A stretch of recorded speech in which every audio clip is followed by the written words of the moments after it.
The call came on a Tuesday morning, interrupting my usual coffee and emails routine. When I saw Rebecca's name flash across my screen, I knew it wasn't going to be pleasant.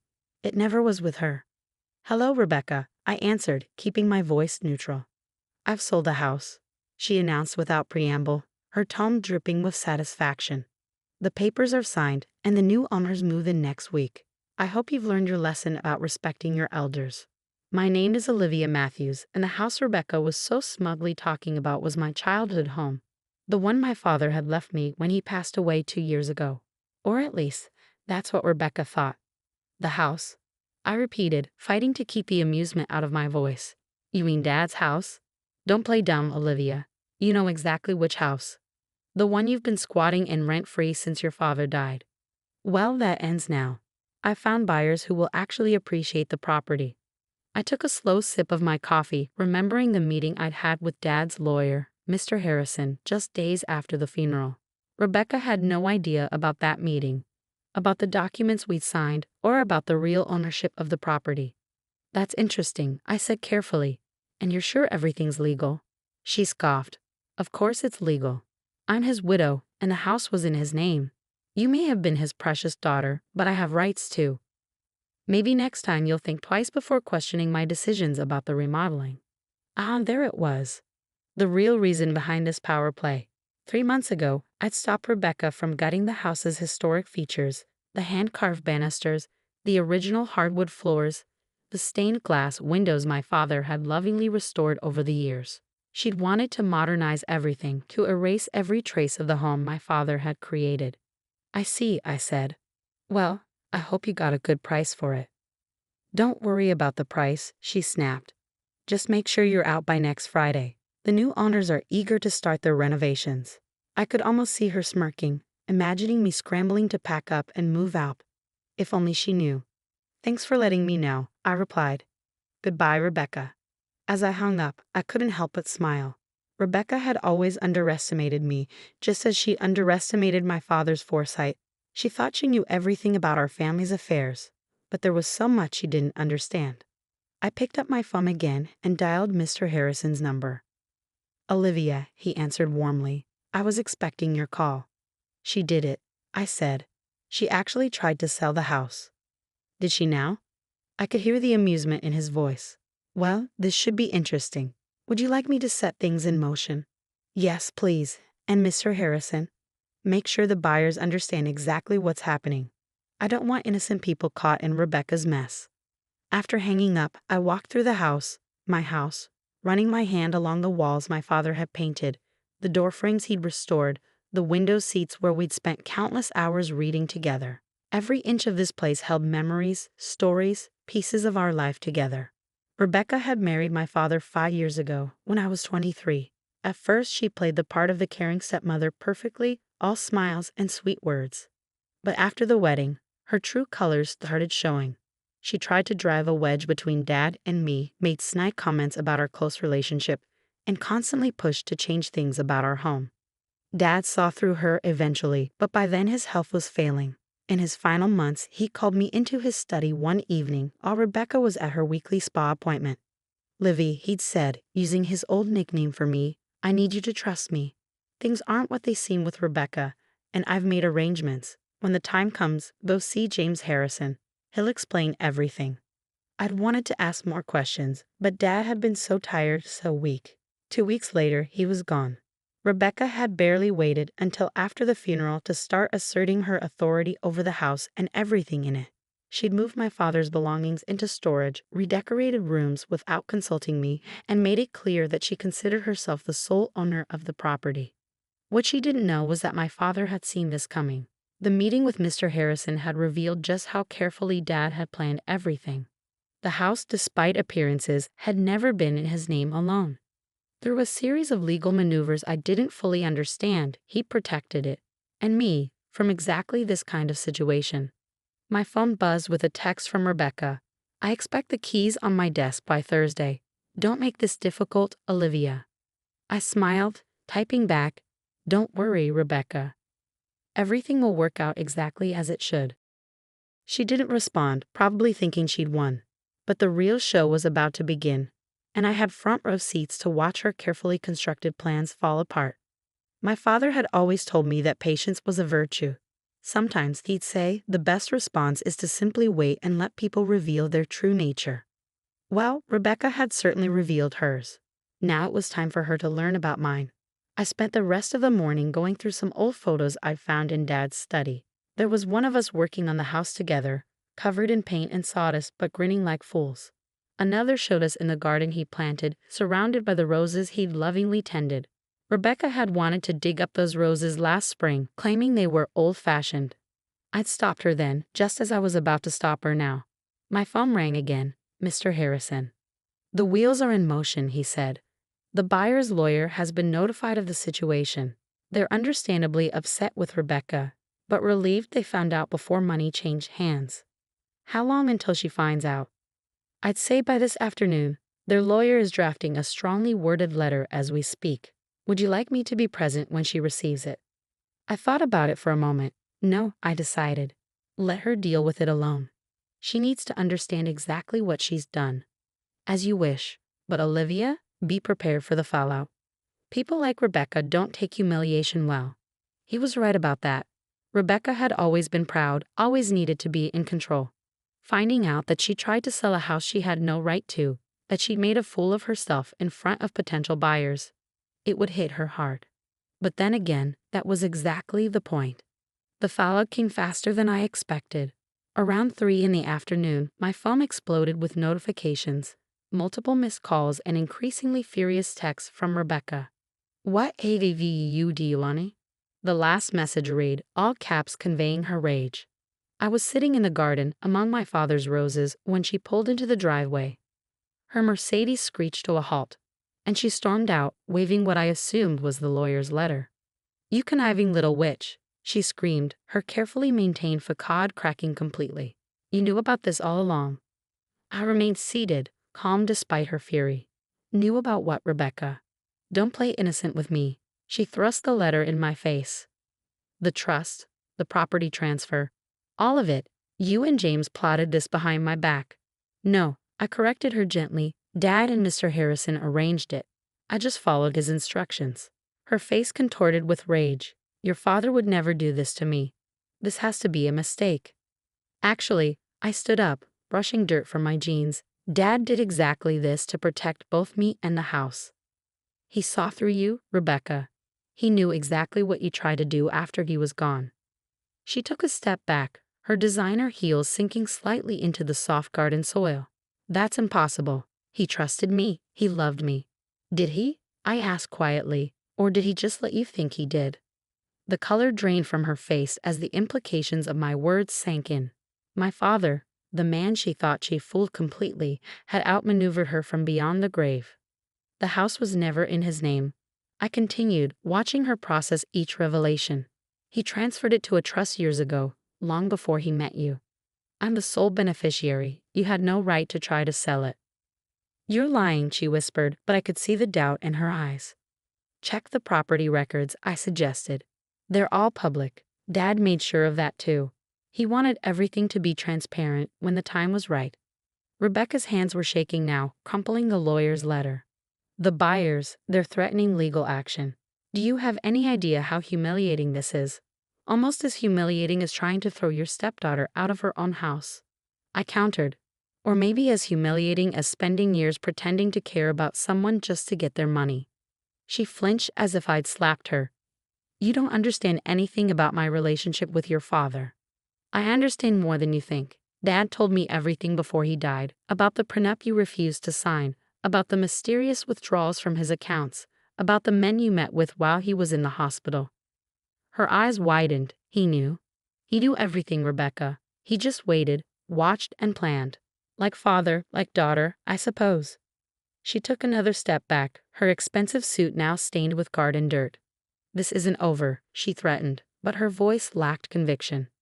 "Actually, it is," I replied, pulling out my phone. "I've recorded this entire conversation. Would you like me to add it to the file Mr. Harrison is building about your attempts to illegally sell property you don't own?" For the first time since I'd known her, Rebecca was speechless.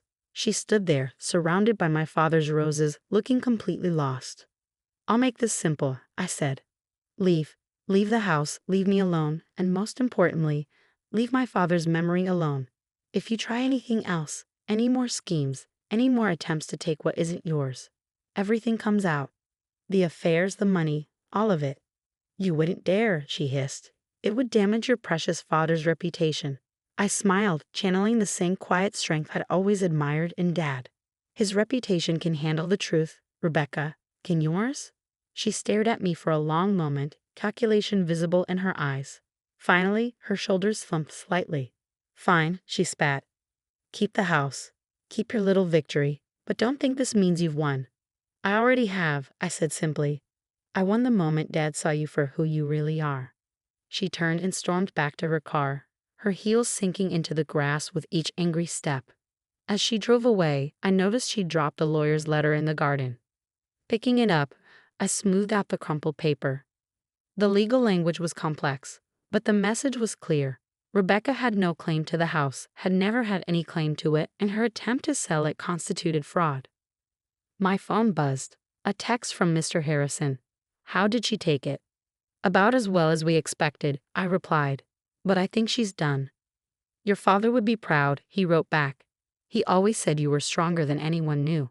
I looked around the garden, at the roses Dad had tended so carefully, at the house he protected so thoroughly.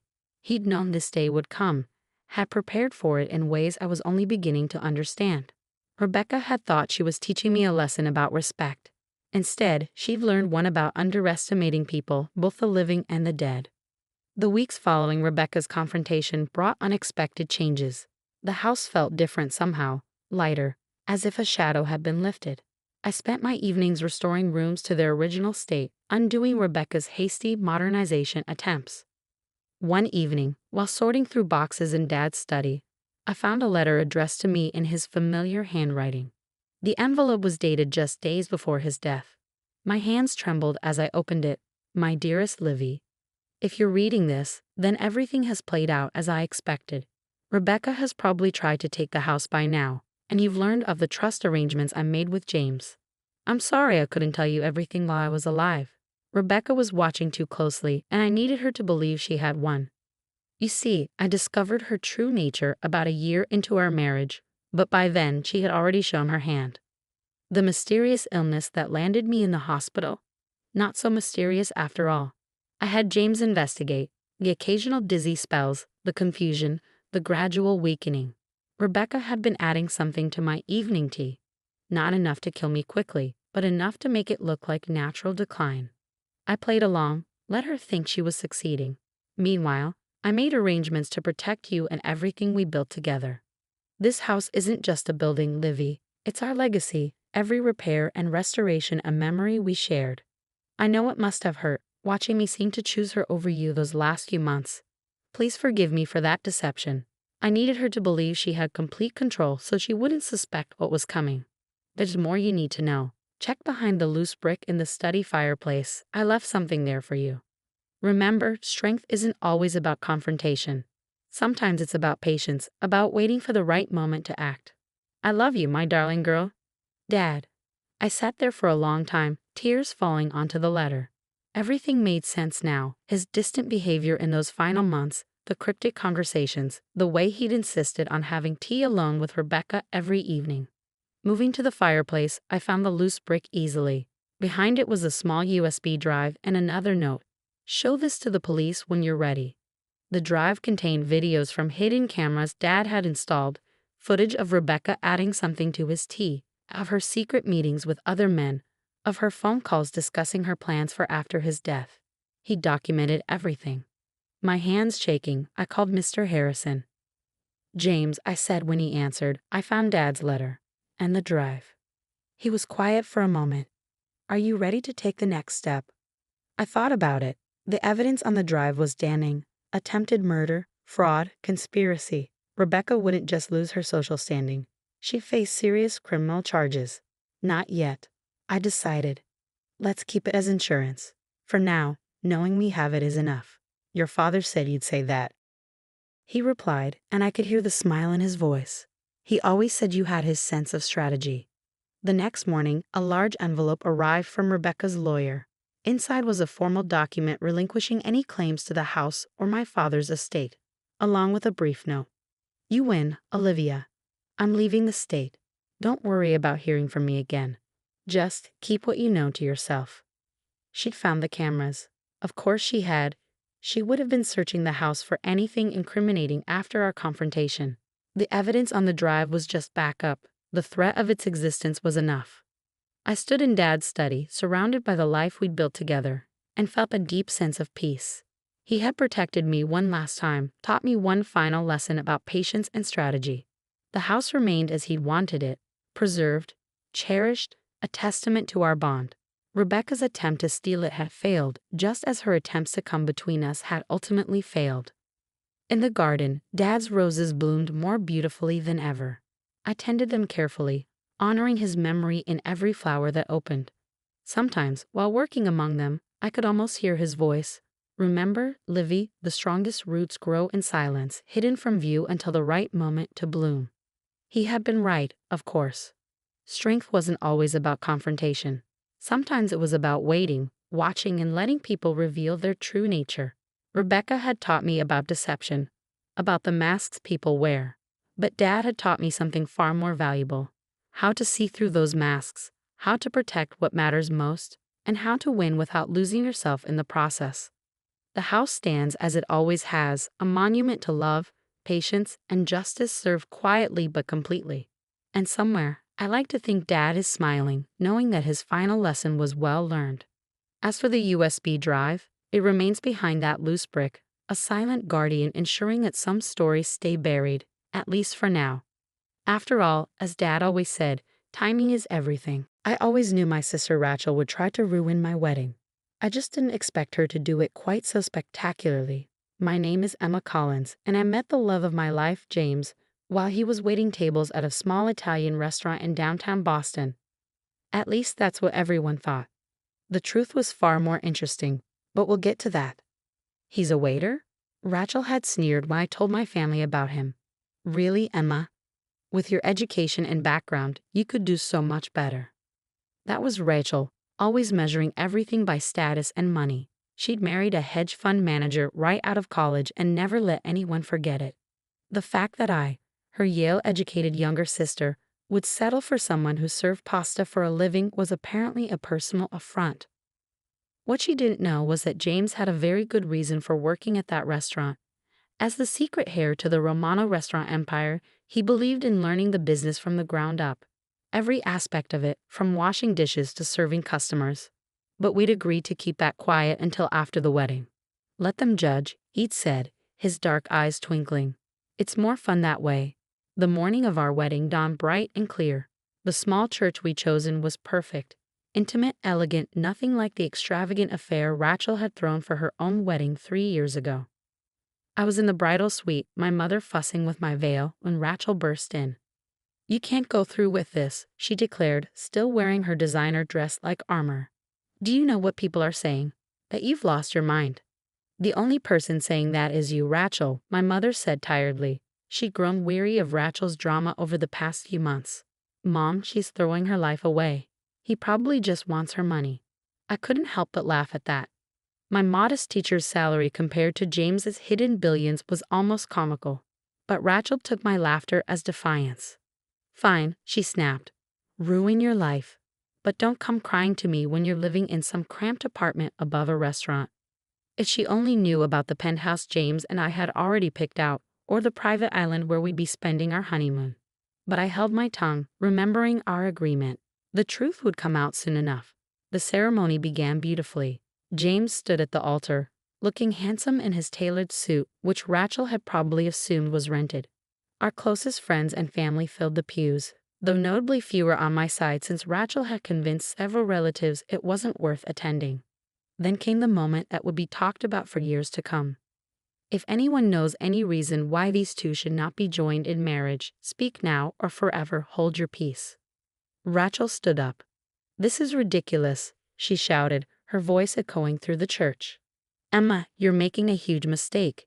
You're better than this. You're marrying a waiter, for God's sake. How pathetic can you be? The church fell silent. James squeezed my hand gently, and I saw the corner of his mouth twitch. "Should we tell her?" he whispered. I shook my head slightly. Not yet. Rachel wasn't finished. She stormed toward the altar, her expensive heels clicking against the stone floor. "Everyone here knows this is a joke. Emma, you were supposed to be the smart one, the successful one. And now look at you, throwing it all away on some server." "Rachel," our father warned from the front pew, but she ignored him. "When this all falls apart, don't expect any sympathy from me. You've made your bed, probably a very cheap one, now lie in it." With that final shot, she turned and stormed out of the church, leaving stunned silence in her wake. The minister cleared his throat awkwardly. "Shall we continue?" I looked up at James, saw the love and amusement dancing in his eyes. "Yes," I said firmly. "Let's continue." The rest of the ceremony was perfect, made even better by Rachel's absence. As we exchanged rings, I couldn't help but think about what was coming.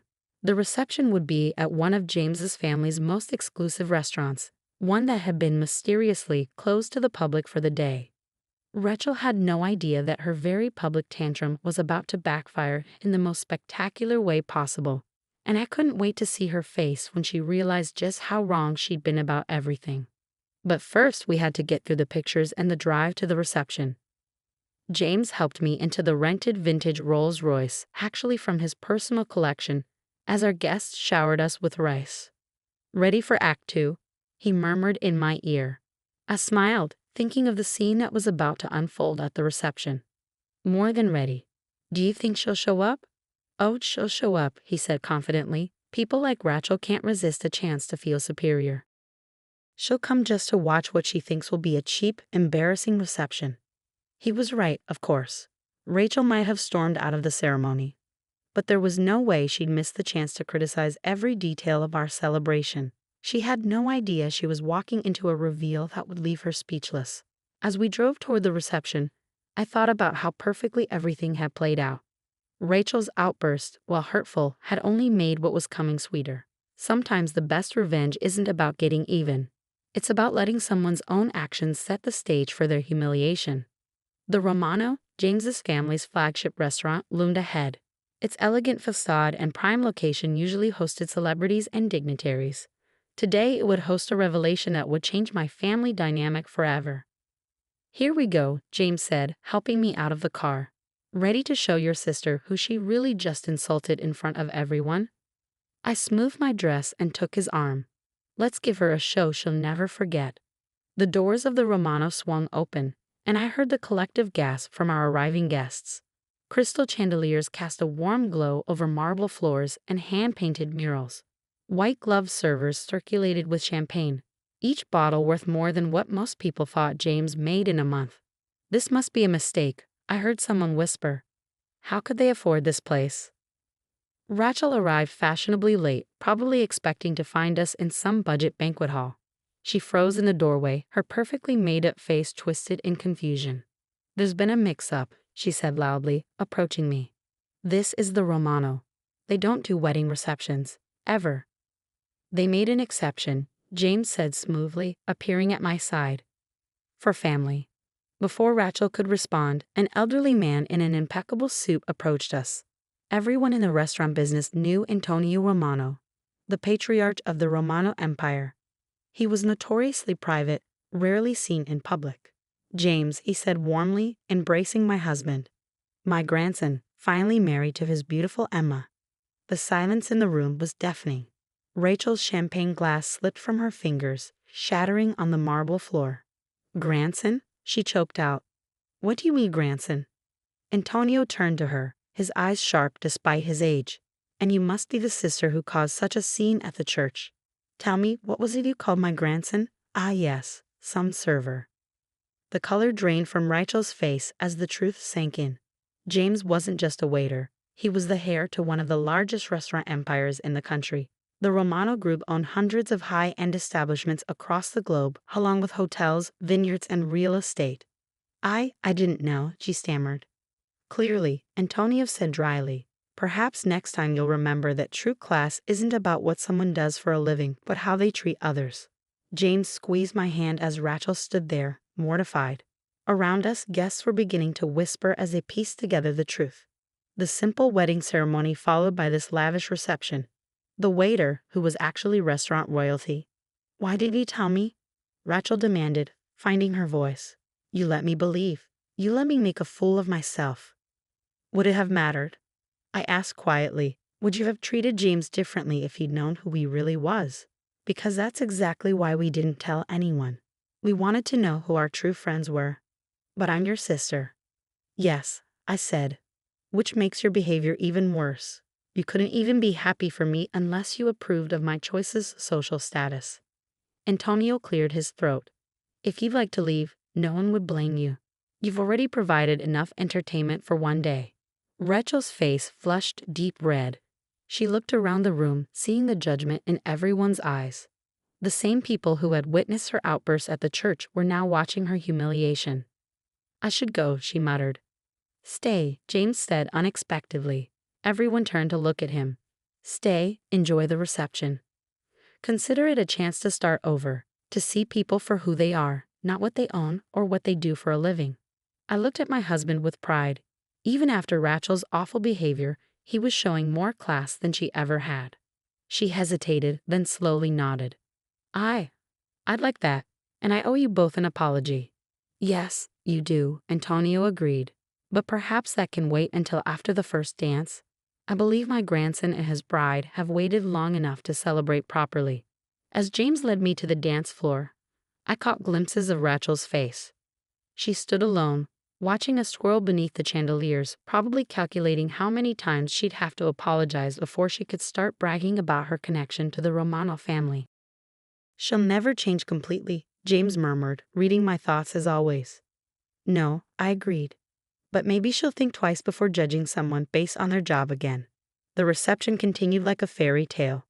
Course after exquisite course of Romano specialties, wine from the family's private reserve, and stories from James's time working his way up through every position in the restaurant. He insisted on starting at the bottom. Antonio told our captivated guests. Said he needed to understand every aspect of the business. Most trust fund kids want to start in a corporate office. Not mine, James. I watched Rachel's face as she realized just how wrong she'd been. The waiter she dismissed had shown more work ethic and humility than her hedge fund husband ever had. As the night went on, I saw her try to approach us several times, probably to apologize or attempt damage control. But there was always someone else wanting to talk to us, to share a story or offer congratulations. Her social punishment would last a bit longer. After all, she'd spent months making me feel small. A few hours of humility wouldn't kill her. Besides, we had other things to focus on, like the honeymoon villa waiting for us on the Romano family's private island. But that was another surprise for another day. For now, I was content to dance with my husband, surrounded by people who loved us for who we were, not what we owned. And if my sister learned something from all this, well, that was just icing on our very expensive wedding cake. A year passed and life settled into a new rhythm. James and I moved into our penthouse overlooking Boston Harbor, and I continued teaching while he took on more responsibilities within the Romano group. We kept things low-key, just as we always had, but Rachel struggled with our newfound dynamic. "You could at least let me host a proper housewarming," she complained one afternoon, eyeing our minimalist decor. "This place deserves to be shown off." "That's exactly why we don't show it off," I replied. "Some things are better kept private." She didn't understand. She'd spent the past year trying to rebuild her reputation, dropping the Romano name whenever possible. Her social media was suddenly full of posts about my sister and her husband's amazing restaurants and family dinner at the Romano. James found it amusing. "At least she's promoting the business," he'd say with a shrug. But everything changed when Rachel's perfect world started crumbling. Her hedge fund husband, Michael, got caught in a scandal. Insider trading, fraud, the works. Suddenly, the wealth she'd lorded over everyone was gone, frozen by federal investigators. She showed up at our door late one night, mascara streaking down her face. "They're taking everything," she sobbed. "The house, the cars. Michael's facing jail time. I don't know what to do." I led her to the living room, where James was working on his laptop. He looked up, concern crossing his face. "I need help," Rachel admitted, the words clearly costing her pride. I don't know how to start over." James and I exchanged glances. This was the moment. Would we help the sister who tried to ruin our wedding, who'd only accepted us after learning about our wealth? There's an apartment, James said finally, above one of our smaller restaurants in Cambridge. It's nothing fancy, but it's a start. Rachel's eyes widened. You do that? After how I treated you? On one condition, I added. You work in the restaurant, learn the business from the ground up, just like James did. You mean wait tables? She looked horrified. Among other things, James said. Wash dishes, bus tables, learn to cook. Understand what it means to earn your way. Rachel was quiet for a long time, probably wrestling with her pride. Finally, she nodded. Okay, I'll do it. But will you help me? Show me how. That was the moment I knew my sister might actually change. The next few months were transformative. Rachel moved into the small apartment, traded her designer clothes for sensible shoes and work uniforms. She cried the first time she had to clean a bathroom, broke 3 plates her first night serving, and burned herself twice learning to cook. But she didn't quit. I watched her transform from someone who looked down on service workers to someone who defended them. She started leaving bigger tips at other restaurants, calling out rude customers, appreciating the complexity of work she once dismissed. 6 months into her new life, I visited her at work. She was expediting orders, her hair tied back, completely focused on her task. No makeup, no pretense, just honest work. She's doing well, James said, appearing beside me. The staff actually likes her now. Think she's learned her lesson? He smiled. I think she's learned several. Want to tell her the other news? I nodded, waiting until her shift ended. Rachel joined us at a corner table, exhausted but somehow more genuine than I had ever seen her. How would you feel about managing this place? James asked casually. Rachel's eyes widened. What? You've earned every position, earned the respect of the staff. The current manager is moving to our new location in Chicago. The job's yours if you want it. But why? After everything. Because you proved us wrong, I said softly. We thought you couldn't change, that you'd always be the person who cared more about status than substance, but look at you now. Tears filled her eyes. I was awful. To both of you. I let money and status blind me to what really matters. And now, James prompted. Now I know that what matters is who people are, not what they own or what they do for a living. She wiped her eyes. I'm actually proud to be a server now. Proud of what I've learned, what I can do. Later that night, as James and I walked home, he squeezed my hand. Your sister finally found her way. Our way, I corrected. The hard way, the honest way. Think she's ready for the family reunion next month? When everyone finds out she's managing one of our restaurants? I laughed, imagining Rachel proudly wearing her Romano restaurant uniform to the fancy gathering. I think she's finally ready to be herself, no matter what anyone thinks. And that was the greatest victory of all. Not the wedding reveal, not the humbling aftermath, but watching my sister discover who she really was beneath all the designer labels and social climbing. Sometimes the best revenge isn't about getting even. It's about helping someone grow into a better person. Rachel's transformation from judgmental socialite to hardworking restaurant manager was proof that people can change if given the right opportunity and motivation. As for James and me, we continued living simply, working hard, and remembering that true wealth isn't about what you have. It's about who you are and how you treat others. That's a lesson worth more than all the Romano billions combined.